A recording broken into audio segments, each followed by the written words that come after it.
So in this video, we're going to go through what women over 40 need to know specifically about the greatest health habit you can implement today to finally get a result with all the other health habits you're doing. Okay, you ready?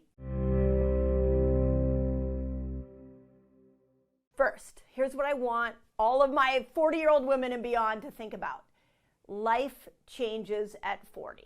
And I don't mean this like, oh, menopause is coming in, it's going to be so turbulent. I mean your lifestyle tools. Everything you did in your teens, your 20s, and your 30s at 40, I want you to start thinking there's a moment in where we draw a line in the sand and we say we have to take all of our lifestyle tools and do them differently. And they all have to be wrapped around this one concept that I'm going to share with you. So why 40? What happens at 40? I just want to help you see that at 35, your hormonal game changes. At 35, progesterone starts to go down, and progesterone is the hormone that calms us. By the time we hit 40, now we have estrogen going crazy. She's up, she's down, she's up, she's down, which is why any 40-year-old woman will tell you, like, one day you're feeling amazing, next day you're like, who am I? I don't understand my body, I don't understand my brain. Put in the comments if that's you. So what is happening at that 40-year-old mark is that all of a sudden your ovaries are going into retirement. Your brain is sensing less neurochemical stimulation to actually release an egg. There's a whole mechanism behind this, but just know at 40, ovaries are going in retirement. Some of you who still want to have kids, this doesn't mean you can't have kids. It just means that this system, this hormonal system, is winding down. And there are many parts to your body that make hormones. The ovaries aren't the end-all, be-all. Ovaries make hormones. Some of the peripheral tissues make hormones. Adipose tissue, your fat, makes hormones. And another key organ makes hormones. And that's your adrenal glands. So at 40, there is this handoff, this hormonal handoff that happens where the ovaries start to slow down and all the other organs have to kick in and start to be the primary organs that produce your sex hormones. And the major organ that the handoff happens to is your adrenal glands. So think of it like this. Your ovaries are like, hey, adrenals, I'm done over here. I'm not going to be sending the brain any more signals to make hormones. I'm going to start winding down probably for like the next 10 years. I'm just going to slowly back away from this primary job that I've been doing since the day of puberty. And guess what, adrenals? It's your turn. You need to kick it into high gear and you need to start making these sex hormones and making them in a big way. And you know what your adrenal glands are saying? Your adrenal glands are like, what are you talking about? I've been over here like helping deal with all the crises that have been at hand. I can't step it up and make more sex hormones. And so what ends up suffering is that as you move along your 40s, if you don't nourish those adrenal glands, if you don't give them some rest and recovery, then your sex hormones will tank. Or you could even think of it like this. The roller coaster that your sex hormones are on get amplified. So when we're looking at a woman over 40, the number one thing she has to prioritize is stress. Now, if you're like me, you might be like, oh, great. Like, how many times have I tried to get stress under control and I have not succeeded? Put in the comments. I'm with you. Like, I am a rushing woman. I'm still trying to figure out rest and recovery. But what I wish I could go back and tell my 40-year-old self was that if you don't give those adrenals a chance to recuperate after a stressful event, then they cannot make you sex hormones. And when they can't make you sex hormones, then you're not going to have enough energy so that your skin can be moist and so your brain can work right from estrogen and your hair can be whatever it needs to be, curly if it's curly. Estrogen does that. So your hormones can't, and progesterone can't calm you because the adrenals are working too hard. So after 40, your lifestyle tools have to change. And there are 3 things I want you to think about. So, and it's all under this idea of more rest. So here we go, and supporting the adrenal glands. Okay, first thing, you have to prioritize sleep. Okay, if you're like me, again, in my 40s, I was like, I'd love to prioritize sleep. I just can't sleep. Well, that's largely because progesterone is going down. So if you can't sleep, and you're in your 40s or beyond and you still can't sleep, I want to give you some interesting thoughts on how you can master sleep. For starters, in the menopause reset, I put a whole chapter in. When we put this book out into the world, I put a whole chapter just on sleep. So you can go and get that book. It's called Effortless Sleeping, and I'll even tell you the chapter. It's the bonus chapter in the back on all my sleep hacks. But the challenge for menopausal women or perimenopausal women is that because you're losing progesterone, progesterone is that sex hormone that helps you sleep. So let's make sure we're doing many of those sleep hacks that are in the menopause reset. And part of prioritizing sleep is literally what that means, is like knowing you need to go into bed at a certain time. And for the perimenopause and menopausal woman, it might be that it takes you several hours to wind down. So I can tell you throughout my whole perimenopausal years, I had a couple rules around sleep and going to sleep. Like, I didn't watch the news before I went to sleep. I didn't engage in stressful conversations before I went to sleep. I made sure I ate my dinner a couple hours before I went to sleep.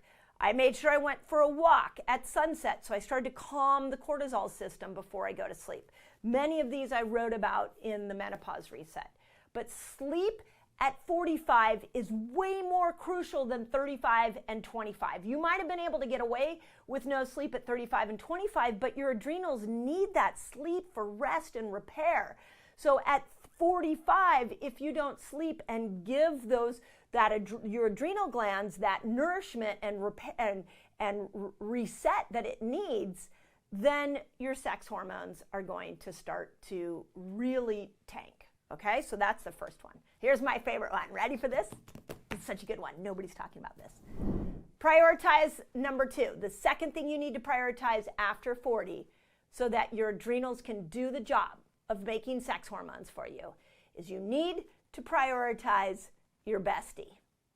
I'm not joking. You know that best friend you have? You know that group of women that you love going out with, and you laugh and you feel connection and you feel your heart like coming together with another heart? Whoever makes you happy, if it's your bestie, if it's somebody that you see at the gym, whoever puts a smile on your face, hang out with them more. I always tell an interesting story to my Reset Academy members. I always say that I remember a time in my 40s when one of my best friends and I were trying to find a time to get together for coffee. And it took us months to finally prioritize it. And when we finally got together, we did this little game. Tell me if you do this. We did this little game where I was like, I'm so sorry it took me so long to get this on my calendar. I've been so busy. And she was like, yeah, I know, I've been so busy. And we sat there for the first 20 minutes and talking about how busy we were, and then talking about our menopausal symptoms. And finally I was like, time out, friend. I have to really be clear right now. I'm thinking as we're talking that actually I just didn't prioritize our friendship, and our friendship means so much to me, and I should have prioritized it. In a world where we walk around with like work as a badge of honor, or parenting, like, oh, the kids are so much, or work is so much, we stop prioritizing our best friend. We stop prioritizing connections that matter. And after 40, they matter even more than in our 20s and 30s. So my second tip for you is prioritize your bestie. Go, in fact, after this call, go text her, call her, tell her how much you love her, because you need more time with her so you can calm your perimenopausal body down. It seems so simple, but yet we aren't doing it. So connections, environments. Another thing I keep telling my Reset Academy is that your hormones will always respond to the environments you put them in. So if you keep putting your body and your mind in stressful environment after stressful environment, eventually what's going to happen is your hormones are going to be like, hey, it's not very safe to be out. We don't feel like we can come out, and the adrenals are going to be like, hey, I've been over here really trying to handle the stress loads and the environments you've been putting yourself in. So after 40, let's start looking for all the positive places we can put ourselves, all the loving, nurturing environments we can put ourselves in. They absolutely matter for your hormones. The adrenals will thank you. They'll be able to make you more hormones, and your health will flourish. I promise you. Okay, and if those of you who've been doing this, put it in the comments. Okay, number 3. Okay, check this out. I have a free fasting guide for you all. It's free. And it's going to teach you all the basics of fasting. It's going to teach you how to kill hunger when you fast, which is really cool. And it's going to show you how to break your fast, among many other things. All you got to do is click on the link below and enjoy. This is one I keep saying over and over again, and I will shout it from the rooftop. After I've been through the perimenopausal experience, I wish I could go back and tell my 40-year-old self this. And it's, we have to prioritize rest and recovery.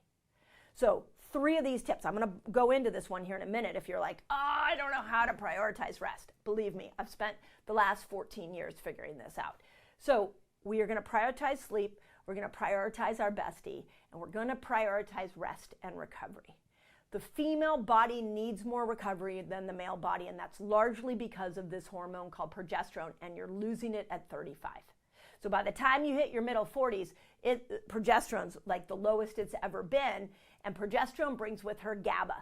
So if you're finding that you are incredibly irritable, which is the #1 symptom of perimenopause, then I really want to ask yourself, how much rest and recovery are you getting? What's happening to a lot of women when they get into their 40s is they're like, start to get that menopausal belly weight, and they're like, I'm going to double down on the gym. I'm going to double down on weightlifting. My dear friend, Dr. Stephanie Estima calls it cardio bunnies. All the cardio bunnies are like, I'm going to get on the treadmill and I'm going to do more, because what worked for me at 30 isn't working for me at 40. And the reason it's not working is because rest and recovery is what your body's asking for.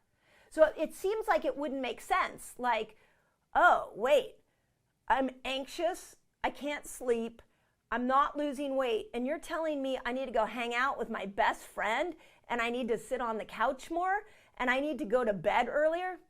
Yep, that's what I'm telling you. Literally, those are the answers. And in a world where somebody wants to tell you that all the answers for your menopausal belly fat is to eat a certain specific way, or all your answers for the anxiety that you're experiencing is put a HRT patch on, or all the answers for your suffering comes in what we call an exogenous source, something that you take from the outside in. I'm here to tell you, if I could be the spokesperson for your body is saying, just rest me. Please, I've been doing a lot of work. I'm trying to get the adrenal glands just a little bit of a break so they can not have to make as much cortisol, so that I can make these sex hormones. And when you sleep, oh my God, when you sleep, my brain starts to detox so that you can actually get rid of that brain fog and you can think clearly. And when you hang out with your best friend, you raise oxytocin. And you know what oxytocin does? It literally makes you more insulin sensitive. What if the answer to you losing weight is just more time with your best friend, sitting on the couch, watching your favorite movie, eating good food? I'm not telling you can't eat good, just go off the rails on food. But what if the answer to every menopausal problem is time with your bestie on the couch, watching a comedy, laughing? Like, we don't look at that as the possible hero for menopausal health. So when I look at women learning something too late, you know what they learned too late? Is the power of connection, even though we innately know it, is the power of rest, even though we want to, we just keep pushing through it, and the power of just, when all else fails, put your head on the pillow and sleep and see how you feel in the morning. That's what women over 40 need to learn. Okay, where are my gals that are struggling with hormonal imbalance? Bloated, feeling like you're not making progress with weight loss? You need to add these foods in so that you can support better hormonal health. There is a lifestyle that estrogen wants you to live, and there's a lifestyle that progesterone wants you to live.